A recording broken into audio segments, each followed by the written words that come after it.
नमस्कार दोस्तों, जय माता दी। कैसे हैं आप लोग? आशा है आप सभी लोग स्वस्थ और मस्त होंगे।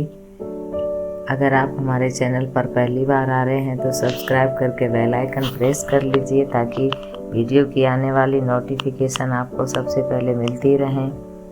त्योहारों का सीजन है तो आप लोग व्यस्त भी बहुत होंगे। अभी अभी नवरात्रि, दशहरा और शरद पूर्णिमा का महत्व भी मैंने बताया था। अब हम कार्तिक मास के महत्व के बारे में जानेंगे। कार्तिक मास पुराण आदि शास्त्रों में कार्तिक मास का विशेष महत्व है। हर मास का यूं तो अलग अलग महत्व होता है, मगर व्रत एवं तप की दृष्टि से कार्तिक मास की महिमा बताई गई है। स्कंद पुराण के अनुसार भगवान विष्णु एवं विष्णु तीर्थ के सदृश ही कार्तिक मास को श्रेष्ठ और दुर्लभ कहा गया है। कार्तिक मास कल्याणकारी माना जाता है। कहा गया है कि कार्तिक मास के समान दूसरा कोई मास नहीं है। सतयुग के समान कोई युग नहीं है, वेद के समान कोई शास्त्र नहीं और गंगा जी के समान कोई तीर्थ नहीं है। सामान्य रूप से तुला राशि पर सूर्य नारायण के आते ही कार्तिक मास प्रारंभ हो जाता है। कार्तिक मास का महात्म्य पद्म पुराण तथा स्कंद पुराण में बहुत ही विस्तार से उपलब्ध है। कार्तिक मास में स्त्रियां ब्रह्म मुहूर्त में स्नान करके राधा दामोदर जी की पूजा करती हैं। कलयुग में कार्तिक मास व्रत को मोक्ष के साधन के रूप में बताया गया है। पुराणों के अनुसार इस मास को चारों पुरुषार्थों धर्म, अर्थ, काम और मोक्ष को देने वाला माना गया है। स्वयं नारायण ने ब्रह्मा ने नारद को और नारद ने महाराज पृथु को कार्तिक मास के महात्म्य के संदर्भ में बताया है। इस संसार में प्रत्येक मनुष्य सुख, शांति और परम आनंद चाहता है। कोई भी यह नहीं चाहता कि उसे अथवा उसके परिजनों को किसी तरह का कोई कष्ट हो, दुख एवं अशांति का सामना करना पड़े। परंतु प्रश्न यह है कि दुखों से मुक्ति कैसे पाएं?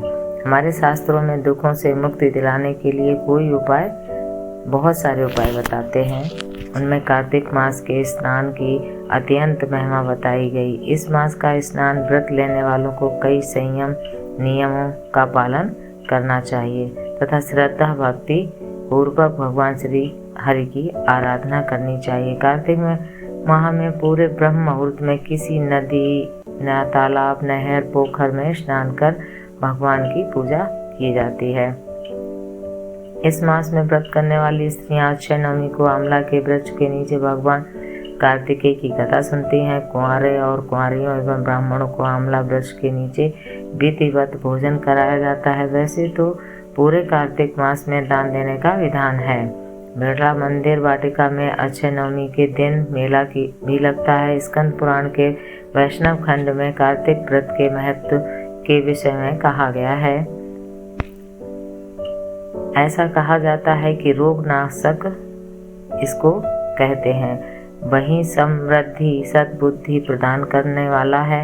लक्ष्मी का साधक तथा मुक्ति प्राप्त कराने में सहायक बताया गया है। कार्तिक मास में दीपदान करने की भी विधि है। आकाश में जलाया जाता है। यह कार्तिक का प्रधान कर्म है। कार्तिक का दूसरा प्रमुख कृत्य तुलसी वन पालन है।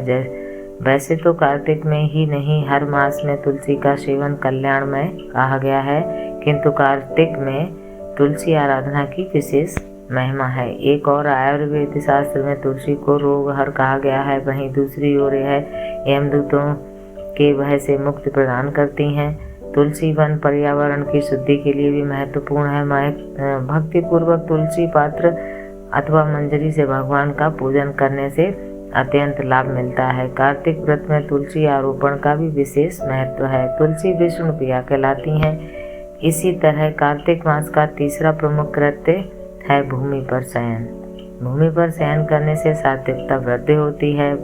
भूमि अर्थात प्रभु के चरणों में सोने से जीव भय मुक्त हो जाता है। कार्तिक का चौथा मुख्य कार्य ब्रह्मचर्य का पालन बताया गया है। पांचवा कर्म कार्तिक व्रती को चना, मटर आदि दालों, तिल का तेल, पकवान भावों तथा शब्द से दूषित पदार्थों का त्याग कर देना चाहिए।